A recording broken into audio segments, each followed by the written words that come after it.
بەتایبەت گۆڕینی ناونیشانی داری قەرەتەپە لە ناحیەوە بۆ قەزا لەگەڵ بەڕێز ئەکبەر حەیدەر بەرپرسی لقی پازدەی پارتی دیموکراتی کوردستان لە ستۆدیۆ ئامادەیە. کاک ئەکبەر زۆر بەخێربێت.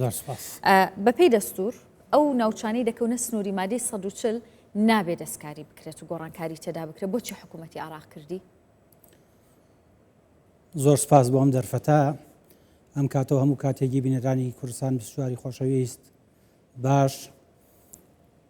ئەمە خۆی دەرچوونە لە دەستور، دەرچوونە لە یاسا و پێشێلکردنی مادەی 140 دەستوری هەمیشەیی عێراقا و دەرکردنی ئەم ئەمری ئیداریە و ئەم بڕیارە خۆی لە خۆیدا ئەومان پیشانەدا کە ئەوان پابەند نین بە دەستور، پابەند نین بە یاسا و ئامانجیان هەیە لە پشتی ئەم بڕیارەوە.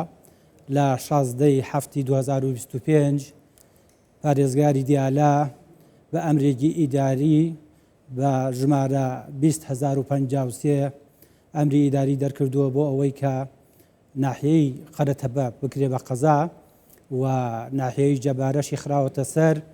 لەگەڵ ئەوەشە بەڕێوەبەری ناحیە بەردەوامە بێ هەتاوەکە و کاتێک کە بە دەنگدان قایمقامی بۆ دیاریە کرێ.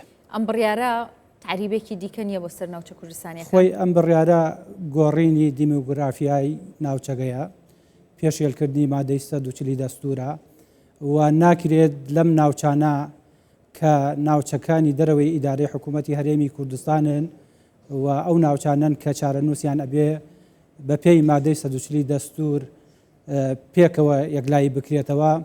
هەر بڕیارێک، هەر گۆڕانکاریەک، هەر دەستکاریکردنێکی جوگرافی ئیداری ئەمە پێچەوانەی دەستورە، پێچەوانەی یاسایە و تەنها و تەنها لەبەرەوەی کە ئەوان خۆیان بەرژەوەندیان لەمەیە ئەم بڕیاریان دەرکردووە. ئەگەرنا بەرژەوەندیەکان چیە لەوێ؟ بەرژەوەندیان یەک بچووکردنەوەی خانەقینە لە ڕووی جوگرافی، لە ڕووی ئیداری، لە ڕووی سیاسی و لە ڕووی ئابووریشەوە و ئامانجی تر ڕازیکردنی قەرەتەپە و جەبارە و ئەو گوندانەی دەوروبەرەتی کە بە مەرامی هەڵبژاردن و بەدەستێنانی دەنگی هاوڵاتیان مەبەستیان لەوە بووە کە لەم کاتەیە ناحیەی قەرەتەپە بکرێ بە قەزا. کاک ئەکبەر گوتت ئەمە پێشێلکردنی دەستورە. عێراق بۆ پابەند نابێت بە دەستورەوە؟ ڕوون واشکرایە بۆ پابەند نابێت، چونکە عێراقی ئیتحادی لە دوای 2003 عێراقی شەراکەتە، عێراقی تەوافقە، عێراقی تەوازنە، عێراقی هاوبەشیە لە نێوان هەموو پێکاتەکان لە ڕووی نەتەوەی، لە ڕووی ئاینی. بەڵام عێراق تەنها بەو مادە دەستوریانە پابەند ئەبێکە لە بەرژەوەندی خۆیانە، ئەگەرنا هەموو ئەو مادە دەستوریانە، هەموو ئەو مادە یاسایانە کە هەیە عێراق پێشێلیەکە و نمونەشمان زۆر لە بەردەستە. باشە کاک ئەکبەر، ئێستا بڕیارەکە دراوە، دەتوانن ڕێگری بکەن لە بە قەزابوونی قەرەتەپە؟ ڕێگریکردن بە پێی ئەو زانیاریانەی کە لای ئێمەیە ئەندامی ئەنجومەنی پارێزگای دیالە ئەوسکە لە پشکی یەکێتی نیشتمانی کوردستانە سکاڵایەکی کردووە، نووسراوێکی داوە بە سەرۆکی ئەنجومەنی پارێزگا و ئەوانیش نووسراویان بەرز کردوتەوە بۆ ئەوەی پێداچوونەوە بەم بڕیارە بکرێ و ئەم بڕیارە هەڵبۆشێننەوە. کێ پێداچوونەوەی پێدا بکات؟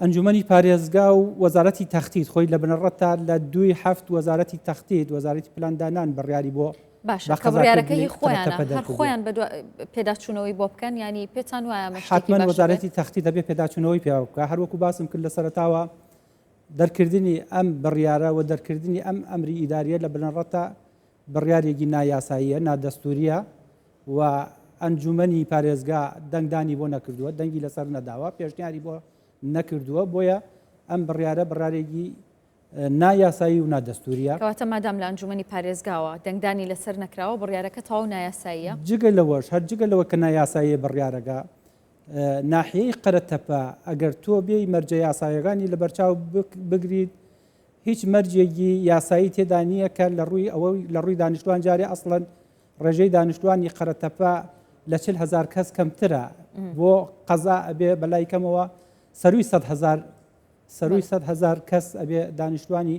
ئەم ناحیە بێت. ئەمجا مەرجی ئەوەی هەیە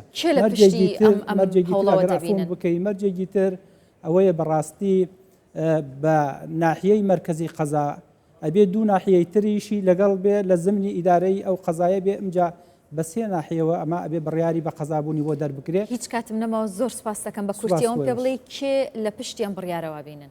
لە پشتی ئەم بڕیارەوە بەڕاستی هەنێ ئەندام پەرلەمانی سنووری قەرەتەپە و سنووری جەلەولایە و هەنێک بە احترامەواڵێم هەنێک عەرەبی توندڕە و عەرەبی شۆفینی لە پشتی ئەم بڕیارەیە ئەگەنا هیچ بەرژەوەندیەک نییە. ئێمە ئەگەر ئەم بڕیارە بڕارێکی دادپەروەرانە بێ و لە دوای یەکلایکردنەوەی چارەنووسی ئەم ناوچانە بێ کە لە دەرەوەی ئیدارەی هەرێمی کوردستانن و بڕیار ئەگەر بۆ ئاوەدانکردنەوە و گەشەپێدان و خزمەتکردنی دانیشتوانی ئەو سنوورە بێت ئێمە پێشوازی لەکەین بەڵام ئەمە پێچەوانەوەیە. بەڕێز ئەکبەر حەیدەر بەرپرسی لقی پازدەی پارتی دیموکراتی کوردستان لە خانەقیم زۆر بەخێر بێت. سوپاس بۆ جەناب، زۆر سپاس.